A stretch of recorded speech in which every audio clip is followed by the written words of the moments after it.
Thanks for listening to this podcast of Trending with Timmerie. If you haven't already subscribed, please catch us wherever you love to listen to your podcast, from the relevant radio app to Apple, YouTube, you name it, we are there. And if you listen on Apple Podcasts, please be sure to go and give us a 5-star review to help other people discover the podcast. Anything you share in terms of episodes, whether it's texting it to a friend, posting on social media, helps to build up the kingdom for God, to help confront the challenging issues we face as a culture, but with joy, with hope, and with an eternal perspective where our faith collides with everyday life, bringing eternal principles to help us live our life joyfully. So, what's trending? Bridging your Catholic faith with your everyday life. You're listening to Trending with Timmerie on Relevant Radio.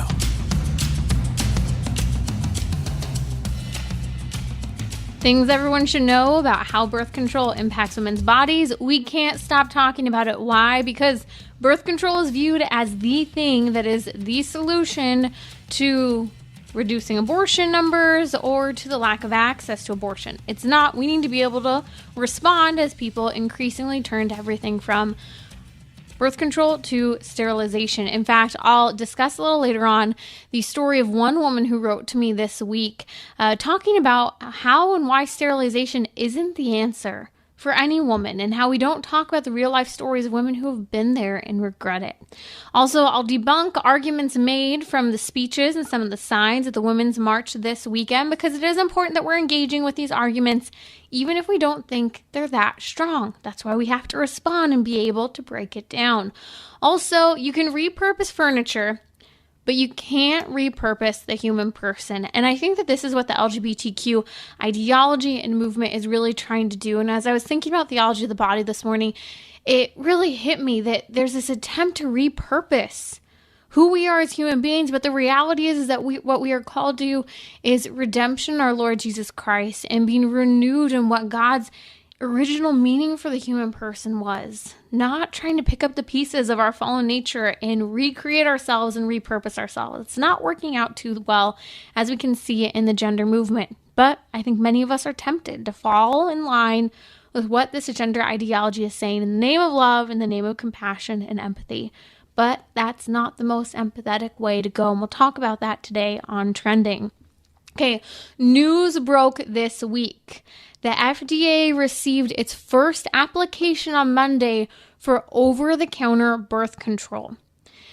We practically have over-the-counter birth control over the last really 5 to 8 years, with the HHS mandate mandating free access to birth control, where we've seen programs such as the Pill Club, where you can basically go online and have birth control shipped to your house. Again, there's a little bit of medical, involvement in that, but not much. But what we're seeing with the FDA receiving this application is that this is the first request that we will have seen where birth control is outright being petitioned to be made over the counter. That's right, you can go to your local drugstore and pick it up if the FDA approves this. Now, this comes fast on the heels of President Biden's executive order last Friday, really pushing on Health and Human Services to give greater access to everything from abortion to also contraception. The company that's seeking out to be the first over-the-counter birth control provider is HRA Pharma, a Perrigo company, and we'll see what happens. Again, this would be birth control over-the-counter without a prescription, which is currently what's required. Again, there's very little need for any medical oversight. There shouldn't be medical oversight, but there isn't. Following proper guidelines, really, a woman should be checked in on at least every few months, but that doesn't even occur. I think we talked about that last week here on Trending. So here's the deal. When I was really thinking about the fact that we may be facing, as ridiculous as this is, we may be facing the FDA does approve this application for over-the-counter birth control. We already have widespread access to birth control. We already have the HHS mandate that makes birth control basically free to pretty much anyone who would like it. But what we don't have is truthful information given to the vast majority of the population about the reality of birth control. Last week here on Trending, Mike Gaskins joined me. He's the author of the book In the Name of the Pill. And we broke down a lot of information about the history of the pill, the awful research that was done to do test studies to put it on the market, and the Puerto Rico studies and the women who were used and abused, about 100 died in those studies. You have to go ahead and listen to the podcast last week. We'll post a link on social media as well as in the podcast notes to that. But what I want to talk about now is really clearly and simply things everyone should know about how birth control impacts women's bodies. There are 5 things I want to talk to you about, and I'll break down a little bit of the studies as well, without going too deep, but really trying to give you those 9 things that I really hope that you could communicate to anyone you knew who was on birth control. Because the reality is that pretty much every woman who's on birth control has some side effect at some point. And so being able to speak into helping her connect the dots between that side effect and the birth control use are significant. And we're all about being pro-woman, pro-women's health. So let's talk about some of these. Number 1, not a lot of people know this, but I think it's important that we discuss it first and foremost. The vast majority of hormonal birth control, including the pill and many others, can function in 2 ways. 1, as birth control, preventing sperm and egg from ever meeting, and 2, as an abortifacient, and that is basically making it so that a baby dies in the earliest stages of life. Let's go back a little bit. So birth control can function by preventing the woman from ever really ovulating. It can prevent a sperm and egg from ever actually meeting when there are sperm and egg present. And it can also function when sperm and egg have met, creating that new distinct human life, the full genetic makeup present, knowing whether or not in that DNA, whether the baby's male or female, eye colors, even characteristics about tendencies in this baby's skin tones. I mean, so many pieces of information that are there written into the DNA of the human person at the earliest stage of development. All of that's there. And through hormonal birth control, and I'll give you a list of some of those in just a moment, an abortion can occur. And not a lot of people know that. And the American College of Obstetricians and Gynecologists lie about this, as do a majority of mainstream physicians and others, because the American College of Obstetricians and Gynecologists, I talked about this a couple months ago here on the show. In fact, we'll have to post a link to that as well in the podcast notes, as well as on social media, where I explain how ACOG, the American College of Obstetricians and Gynecologists, that is radically pro-abortion, right around the time of Roe versus Wade, took it upon themselves to rewrite when they define that human life begins. And they claim human life begins at implantation. Therefore, hormonal contraception does not function as an abortifacient, according to them. That's not true. That's not consistent with science. That it was just a political move for them to redefine how they were going to express things. And it's led to a number of people being led to believe that hormonal birth control does not perform an abortion, that it can be an abortion, but it can. So first of all, we need to tell the truth to women that they could literally be aborting their children through having taken birth control. I was actually just giving a presentation breaking down the full impact of birth control from a scientific perspective, but then also an interpersonal and a faith perspective, understanding the sociology, the health side, as well as the theology of birth control. And my heart broke for these 2 girls who are incredibly pro-life, come from an incredible pro-life family, but years ago, their parents used birth control early on in their marriage. And these 2 girls were just weeping, thinking about how I could have siblings I don't know about because of that birth control use. And I reminded them, because their parents didn't know that it functioned as an abortifacient, because most people don't know the birth control that can function as abortifacient. So we're talking through that. But I think it's so important that we tell the truth, because so many people have regret and loss and heartbreak, looking and wondering, did I lose a baby to abortion because I was on birth control and I didn't know it? I could have. I don't know. I took it for all those years. I had no idea. Let's get rid of the unknown by helping inform people. So number 1 in the 9 things that every woman should know, or every person should know about how birth control impacts women's bodies. Number 1, birth control can work as an abortifacient or as birth control. Briefly running through the list of things, some of them, this doesn't include all of them, some of the forms of birth control that do function as an abortifacient as well as birth control include the pill, Ella, Norplant, Depo-Provera, Plan B, also known as the morning after pill, Previn, the patch, Ortho Evra, an IUD, That's right. An IUD has chemicals as well as barrier, or not barrier, but a physical item inside the body. NuvaRing, Lunel, the late period pill, which is a new push for abortion actually right now in states where less access to abortion is given. Also, as we know, RU46 pill, which is a chemical abortion pill, but some people like to pretend as if it's just emergency contraception. No, it's an abortion, which is mifepristone. And then also you have methotrexate and misoprostol. When used together, it can also function as an abortion. This does not include all of them, but those are just some of the forms of what people refer to as hormonal birth control that cause an abortion. So one, birth control can work as abortifacient or as birth control. Not everyone knows that. Number two, hormonal birth control, made up commonly of synthetic forms of estrogen and progesterone, are a group 1 carcinogen. I have 5 studies in front of me I briefly want to run through to just be really clear, and I'm going to include this research in my podcast notes for today's show. The pill is a cancer-causing carcinogen recognized by the United Nations.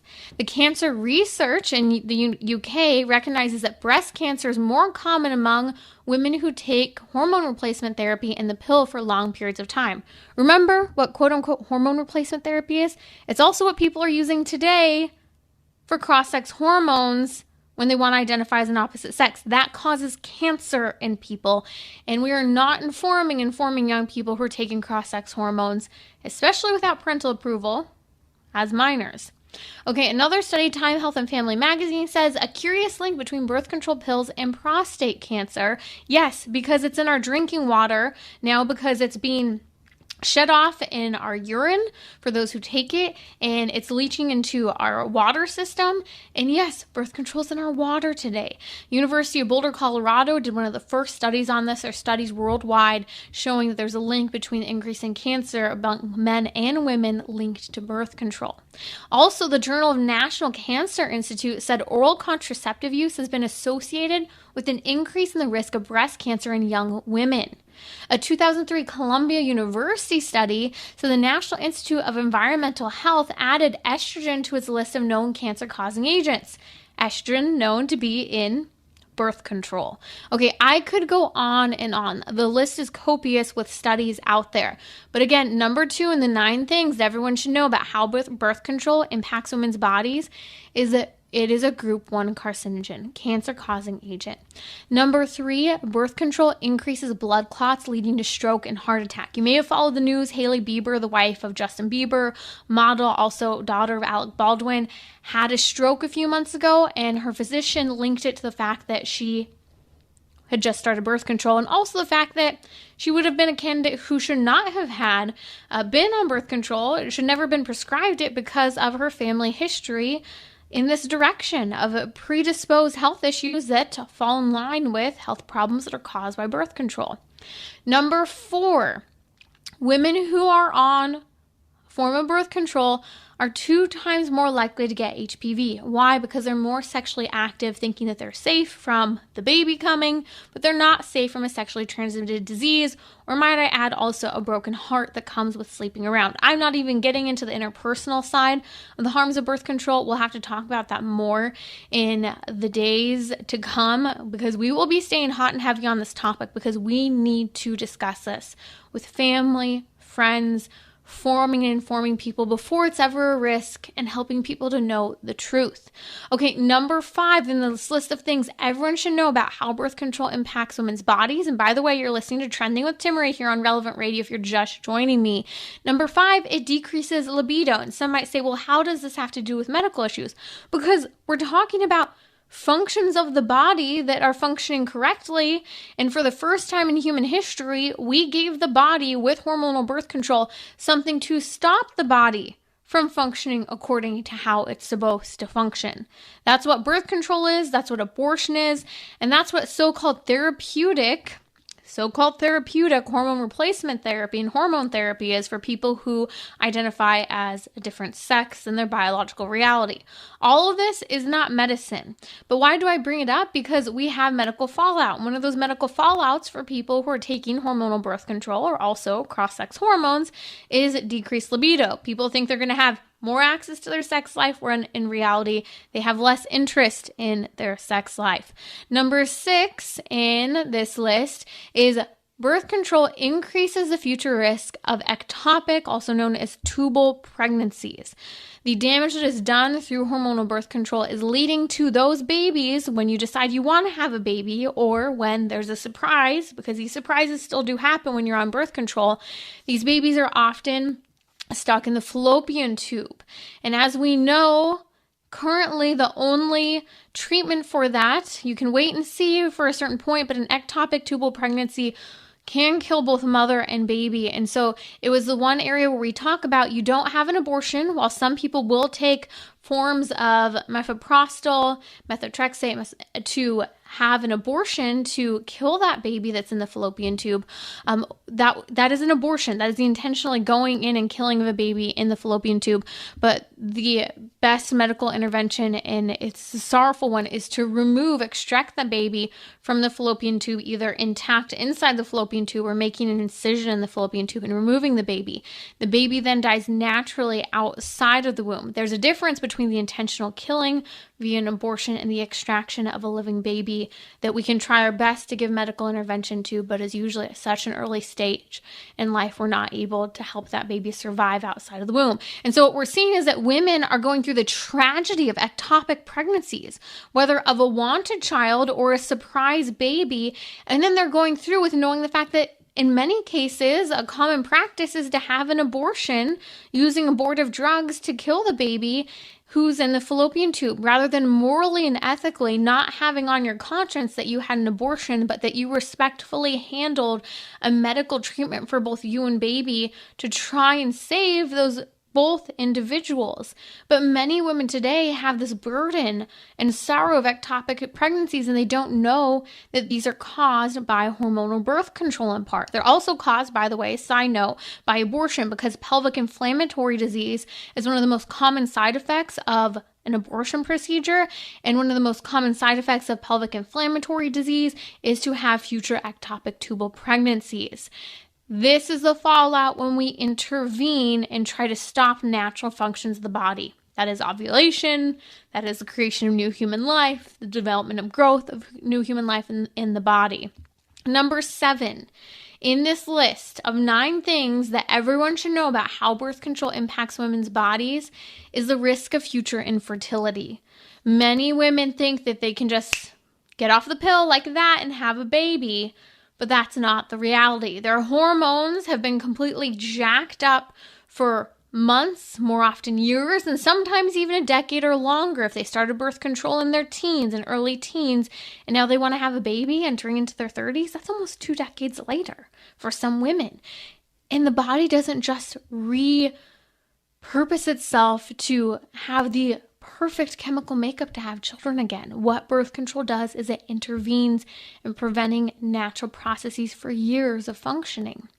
And so many women struggle with short-term, long-term, or permanent infertility from hormonal contraception. Number 8, mental depression is huge for women who have taken hormonal birth control. There's tons of studies out there, one of which that came out 5 years ago that was a great one by JAMA Psychiatry, and they did a wonderful job really showing depression. I'll talk to you about some of the other side effects as well in a moment.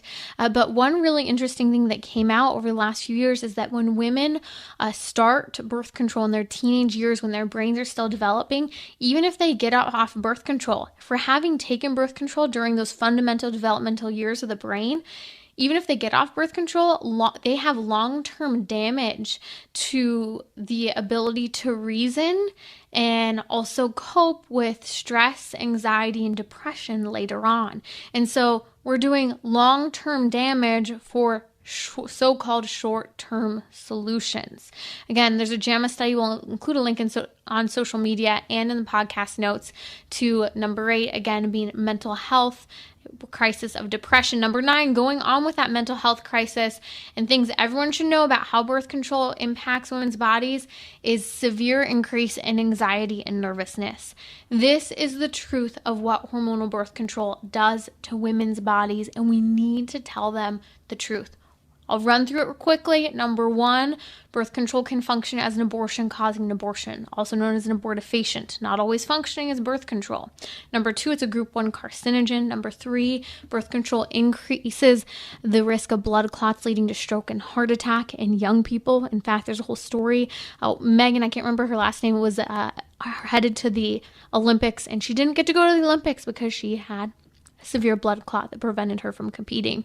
Number 4, you're 2 times more likely to get HPV when on birth control. You have a decreased libido. Number 6 is increased risk of future ectopic tubal pregnancies. Number 7 is risk of short-term, long-term, and or permanent infertility. Number 8 is mental health depression. And number 9 is anxiety and nervousness. What woman deserves this sentencing with a pill that seemingly is given to her either to help menstrual issues, women's health issues, or to seemingly make it so that she can have sex without the fear of a baby? No woman deserves this. That's no solution, and it's damaging proper functioning of our bodies, and we need to tell people the truth. You're listening to Trending with Timmerie here on Relevant Radio. We're going to come back and dive into debunking Women's March arguments. While we're on the topic of abortion, it's hot and heavy. People are trying to find solutions. People are also engaging in arguments. And I was watching the speeches and looking at some of the signs at the Women's March. And although it's easy to kind of just brush off some of these outraged women's arguments, I think it's important that we grapple with them just a little bit and engage whether they're good or silly arguments. We'll be right back here on Trending.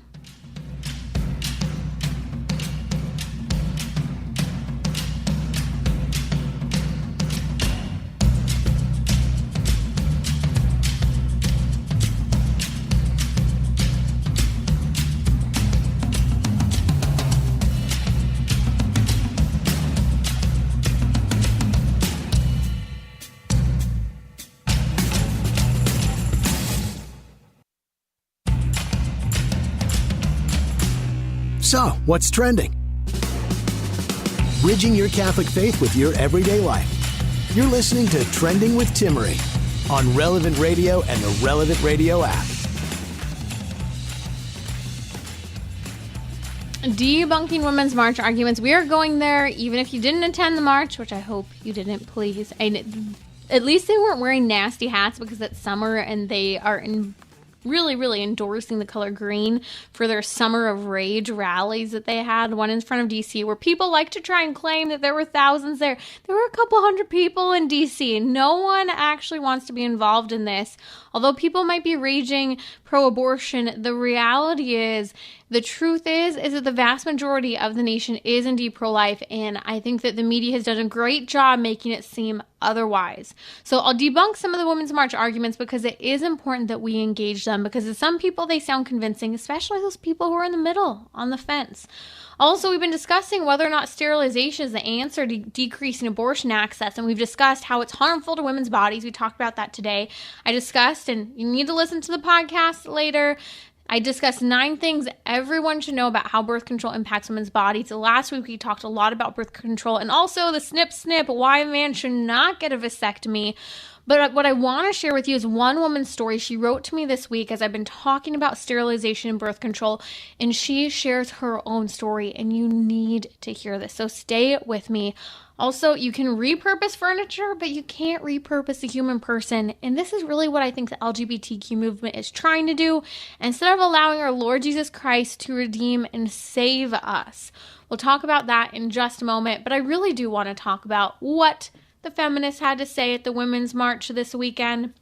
So I watched the rally, all the speakers at the Women's March in Washington, D.C. They had a couple hundred people, okay? They did not have that many people. They were full of rage. I talked about it yesterday on Trending. It's a reminder of how the pro-life movement has been joyful and has been positive and optimistic, and we need to keep that. We were able to do it for 50 years, even in the face of seemingly losing on the legal front of abortion. We can do it even now, tactfully. Well, the Women's March, one of the speakers, Sophia Arman, said that we pro-life people, by pushing overturning Roe versus Wade and pro-life laws, are, quote, forcing women to have children. In other words, it's the same argument that people make that we force birth and force motherhood upon women. Well, let's just rewind for a moment. There's always the potential for a baby when you engage in intimacy. Whether you're on birth control or whether you intend to use so-called emergency birth control, that is an abortion, the killing of a baby, you made a choice the moment you consented to sex, even if on birth control. The possibility of a child is always present, regardless of birth control or abortion access. So the pro-life movement isn't forcing birth and certainly isn't forcing motherhood and is not forcing anyone to have a child. You made that choice, and that's the reality. What you're doing by insisting on abortion is you're forcing death on a child. If anyone's forcing anything, it's the pro-abortion movement. And in fact, most women who choose abortion don't think or feel that they have a choice because they've been pressured by the greater abortion movement, the greater abortion ideology, a boyfriend or a family member, or what they believed were circumstances that made them only capable of having abortion because abortion was legal. When abortion is illegal, people think a little bit more about keeping their legs closed. Hence, sorry to be blunt, the sex strike that we are hearing all about feminists saying they're going to engage in. This is a win because we have more self-control. The reality is the history of the nation was very, very clear. Through Griswold versus Connecticut, that is the decriminalization of birth control, contraception, we saw fast on the heels of the decriminalization of birth control, well, suddenly people could take babies out of sex, which meant we could then take sex outside of marriage. And next thing you know, you saw the nation starting with California and then sweeping the nation, moving toward no-fault divorce. Because if you can take babies out of sex, you can then take sex outside of marriage because you don't have to have that protection of a husband and wife raising a child together in commitment. You have the freedom to sleep around. You have the freedom for extramarital relationships. But birth control isn't always completely successful. We need a fail-safe of abortion. And this is why abortion came hot and heavy on the heels of first, decriminalizing contraception, second, no-fault divorce, and then third, making it so that abortion is accessible. And just to add a little bit of clarity here, there's a reason why the pro-abortion movement is now the pro-LGBTQ movement, because they want to obliterate when you say there's no differences between male and female, when you say that women don't have to have children and don't always have children, well, suddenly we confuse how we relate to one another on a very simple chemical, biological, physiological level, and suddenly we say there are no differences between men and women. In fact, I'm going to talk about this on Thursday, about how what we've done to our bodies by chemically altering them has completely changed how we physiologically and chemically interact and relate to one another. This is riveting science and studies you probably never heard of that you need to hear and share the news on. I'll be discussing that Thursday here on Trending. Okay, another one of the arguments from the Women's March this weekend, Sophia Arman, one of the speakers, said that by decreasing access, quote, this is terrible when we have the highest student loan debt. Okay, I think that there is some legitimacy to the student loan debt argument, not that that is a reason for having an abortion, but I do want to talk about that for just a moment in a minute. And it's going to be a topic that I think we should discuss more often this summer in light of an impending job crisis. I know some states have more jobs accessible, some have none. We're looking at a future of having a massive decrease in access to jobs in the coming months and year or so. And we need to be talking practically about student loan debt and jobs. So we will be talking about that. But let's take this argument that Sophia Arman at the Women's March in DC made, that by decreasing abortion, this is a horrible thing when we have the highest student loan debt. This is an argument in favor of abortion based on quality of life. It's a quality of life argument based on circumstances. This idea that I should be able to kill my baby because of changeable circumstances, because the baby will be born into poverty, because the baby might have a special need, because I'm not married. All of these are quality of life arguments as to why we justify killing a baby for circumstances that are literally changeable. Okay, you could get married. Okay, well, you could come out of poverty. Okay, a child might have a diagnosis in utero. As we know, those genetic tests have an 85% wrong rate in terms of when they positively say 85% of those tests that say there's some genetic disorder or problem, 85% of them are wrong. That's almost 9 out of 10 of them are wrong when they say there's something wrong with your child. And so all of these are changeable or maybe not real circumstances. Well, the same is with student loan debt. Student loan debt, trust me, I'm there. I have it. It's a huge burden. For some people, for many people, their student loan debt is the equivalent of what a house payment would be each month. But that doesn't mean that because you have student loan debt, because that is leading you to have to work multiple jobs or live and lead a more modest lifestyle, that doesn't mean it's a reason to be able to kill someone else.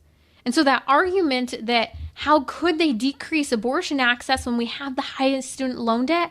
I understand student loan debt is difficult, but that's not a reason to be able to kill another person. It's a terrible argument. But let's speak for just a moment to the problem of student loan debt, because this is a pro-life issue. This is a family issue. This is a marriage issue. This is a vocations issue. Student loan debt is actually getting in the way of many people getting married, starting a family, or entering into a vocation, a religious vocation. The reality is that most young people do not fully grasp the magnitude of what they were committing to with student loan debt at 18, 19, 20, 21, 22 years old.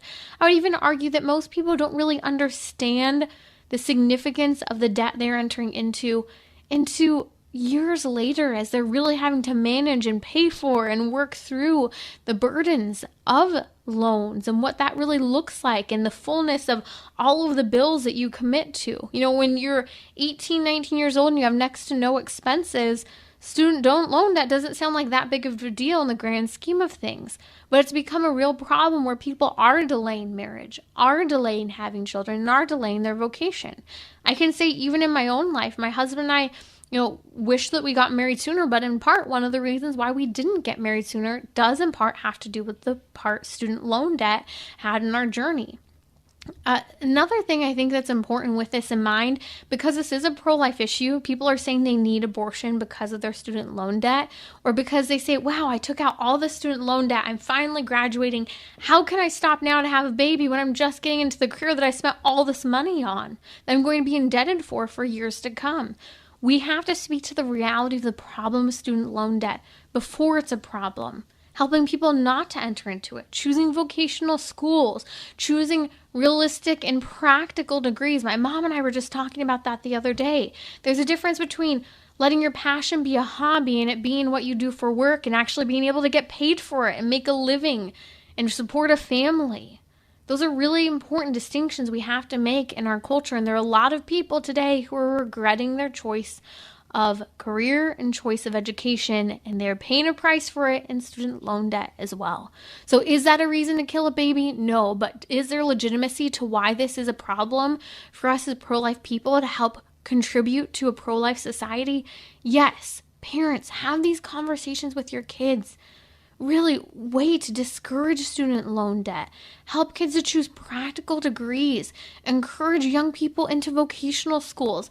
I know so many people that never should have gone to college and would be thriving far better had they just stuck with a vocational school before college, because many people are still going to vocational schools, and it's after the big degrees and after the master's programs as well. Another one of the arguments from the Women's March this weekend in D.C. from one of the speakers, Sophia Arman, is that, well, who will take care of those children? That is, who will take care of the children that are born or forced to be born because of the lack of access to abortion, because Roe has been overturned? Well, okay, let's talk about this for a moment. I love this argument. Who will take care of those children?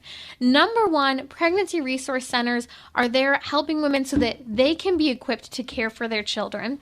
Pregnancy resource centers are there helping women if they so choose to go through with placing their child for an adoption. More on adoption in a moment. There are also maternity homes across the nation. Maternity homes, have you heard of these? Where a woman who is pregnant can actually move in and live there. People will help her through her pregnancy, help her with caring for her baby. And when she's ready, when she's been given and helped and mentored with resources, she can move out on her own and support her child. And these places offer their services for free.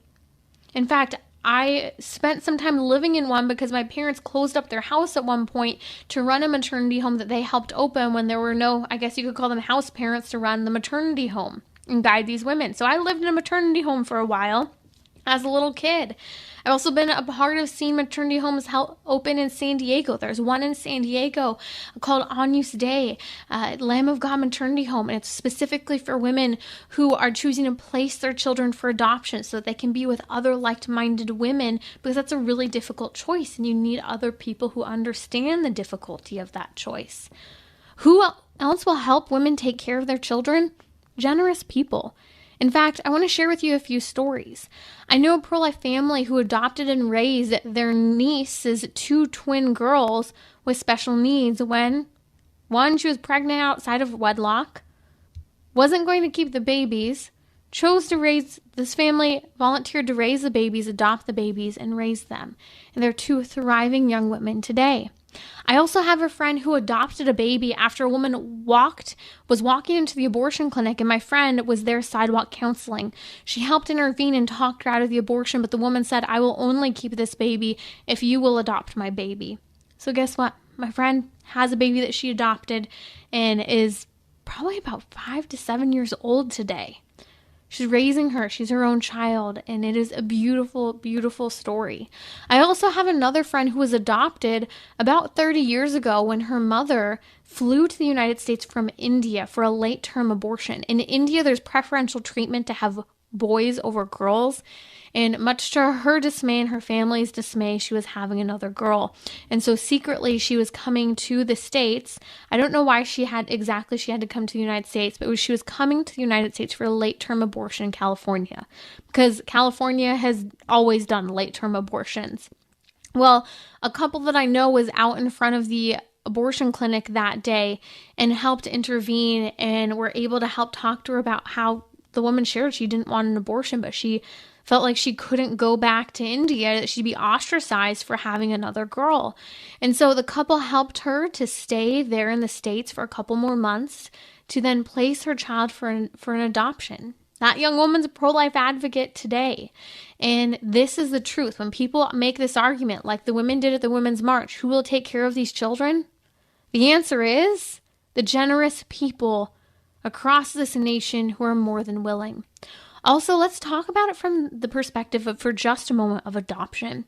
According to research from America Adoption waiting lists are massive, if you didn't know this. There are 2 million adoptive families at any given time, at least, waiting to adopt a baby in the United States.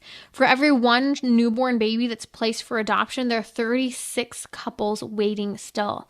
Most couples wait years for children. The journey is long. And so that's the truth of the matter. The generosity, the loving desire to be parents, those are the people who are waiting in droves to care for these children. They will be wanted. They will be loved. If a woman cannot parent her own child, a child can be placed in the loving arms of others, and others are willing to help a woman to be those loving arms, even if she feels like she isn't quite capable yet. Another argument made during the Women's March is they claimed that by making abortion illegal or overturning Roe, they're, quote, the pro-lifers are, quote, leaving us a death sentence. In other words, what they're saying is, my life is over if I don't have access to abortion. This is the lie that women have been told for years. And the younger generation in particular believes this today, that without access to birth control and abortion, they are not functioning members of society. This is really the only argument that was made before the Supreme Court during oral arguments regarding the Dobbs versus Jackson Women's Health Court case that overturned Roe v. Wade. Women are being lied to, but women are believing this, that their life is over without access to abortion. In fact, I've been talking to many young women who've shared with me that they're shocked by their friends who have come out and acquaintances on social media when the decision of Roe v. Wade came out to overturn it, that these women were making out of nowhere, people who have never talked about abortion before, making these arguments about how their lives were over without access to abortion. It was the worst thing. I think it's because although many people have never had an opinion on abortion, many people are suddenly exerting an opinion because they have been told the lie that is now compromising their future, thinking that they cannot have a future without abortion. And that's a lie. You don't need abortion to have a future, an education, a career, or to plan your family. Abortion kills a baby and harms the mom. It's permanent. It's long-term for the mom, that pain. And so I think that these arguments that are being brought up at the Women's March are legitimate arguments we do need to engage, even if they can be dismissed with good engagement. One of the last speeches at the Women's March in Washington, D.C., yes, I sat through the full hour of listening to them, was from Shauna Thomas. And she said, abortion gave me my life. Now, the audio broke out a little bit, but she said, abortion gave me my life. And then she said something along the lines of, it gave my children their life. So she's making this argument that I wouldn't have my life and my children wouldn't have the life they have today if it weren't for abortion. She wasn't making it based on a medical necessity. She was saying abortion is what allowed me to be the person, to have the circumstances and the means I do today. And what she's saying is the children I have now, they wouldn't have the life they have today had I not had that abortion those years ago. You see, these arguments are what some women believe, and they're being convinced by the greater pro-abortion movement. Why? Only because the pro-abortion movement is very loudly being promoted by the mainstream media. And so you and I have the responsibility to set the record straight with regard to abortion. I'll be back in just a moment. You need to hear the story of one woman as we've been talking about sterilization, vasectomies, birth control, and all of that. She wrote to me wanting you to hear her story about how sterilization impacted her.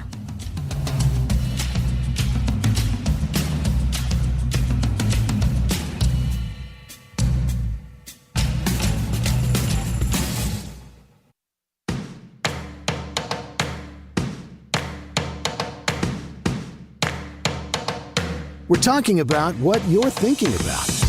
You're listening to Trending with Timmerie on Relevant Radio and the Relevant Radio app.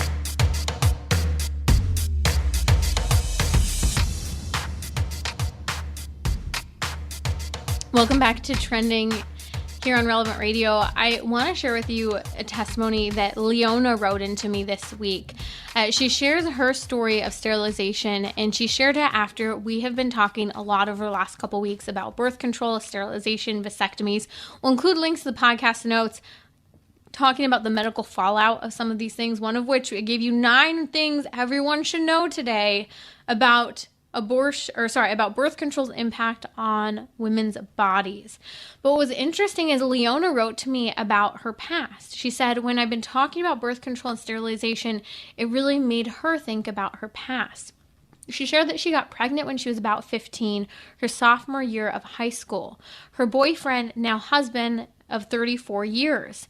He supported her through this along with her family, and they had the baby then their sophomore year of high school when she was 15. She said, we had a son, and then 3 years later, they then had a daughter. Again, they married. They've been married for 34 years. This is a great pro-life story. By the way, that part of the story I just want to emphasize is something that you wouldn't see or hear today necessarily because women are encouraged to have an abortion in high school.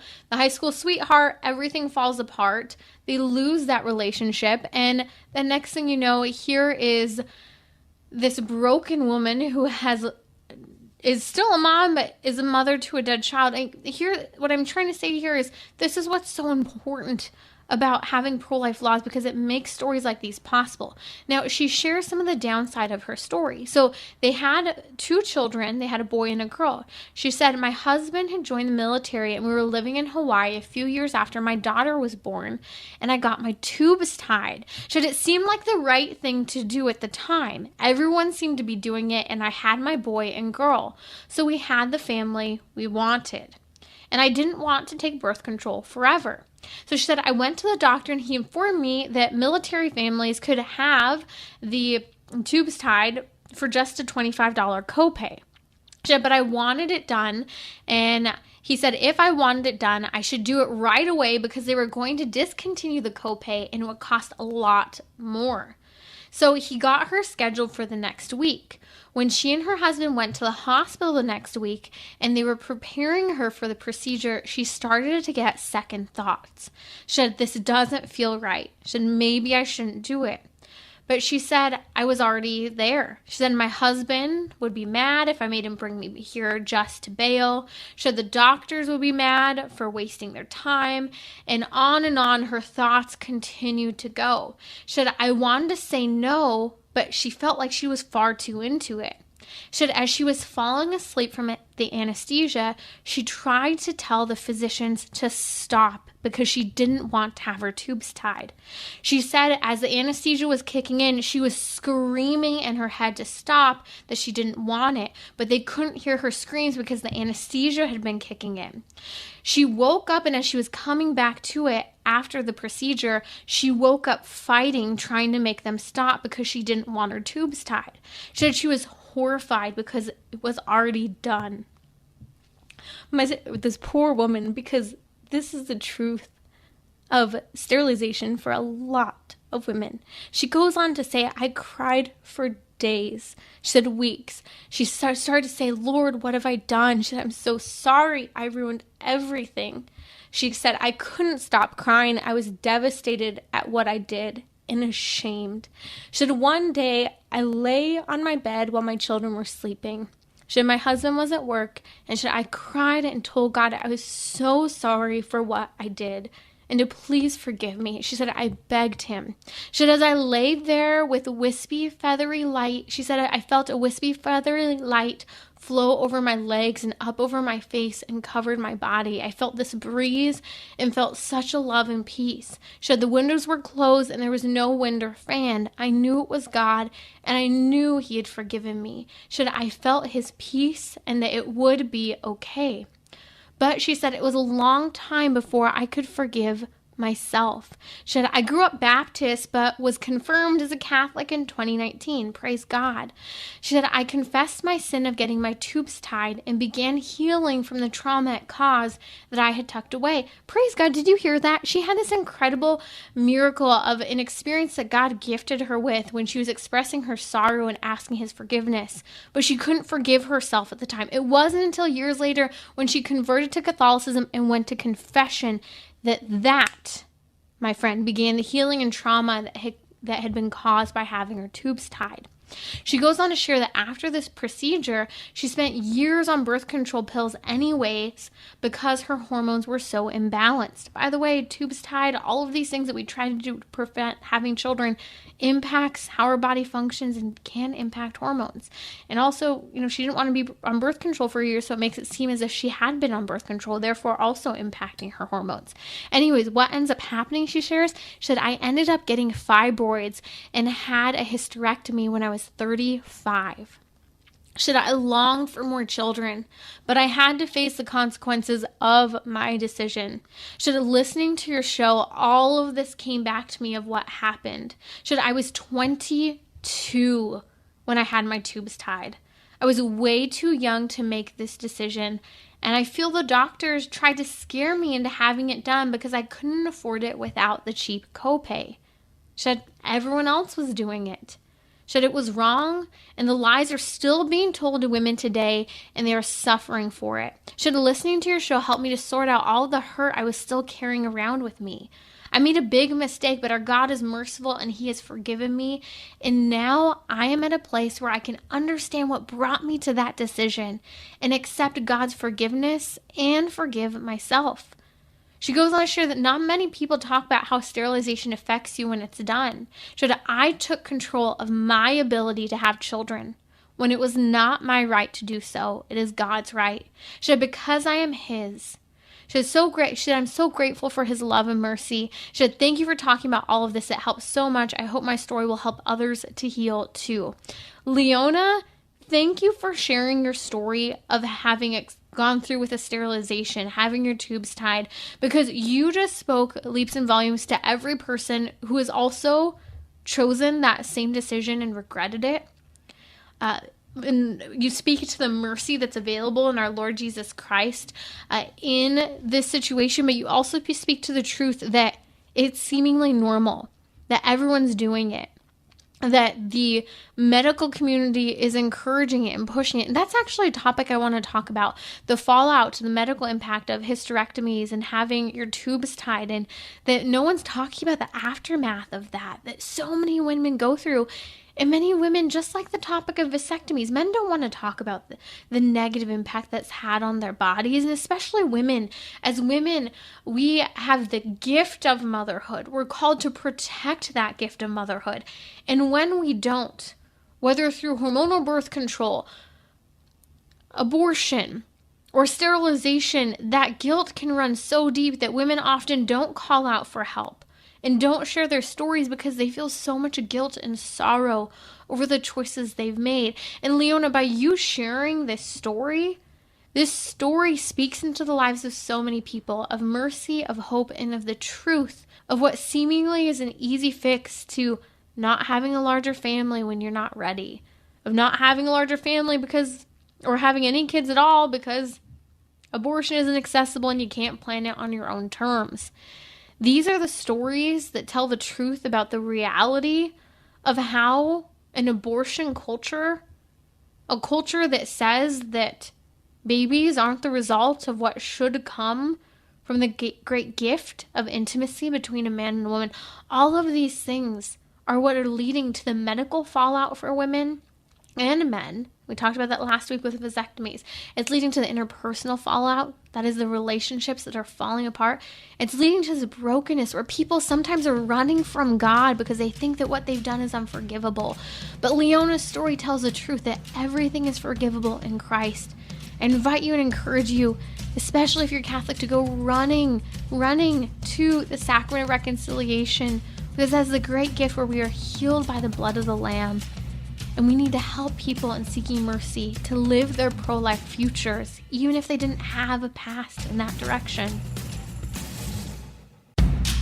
Are you ready for our weekly Gentleman's Hour on Trending? This is Timmerie from Trending with Timmerie. Wednesday, gentlemen, listen up. I'll discuss why marrying younger leads to happier and permanent marriages. A recent study came out showing this. We'll also discuss abortion's impact on men.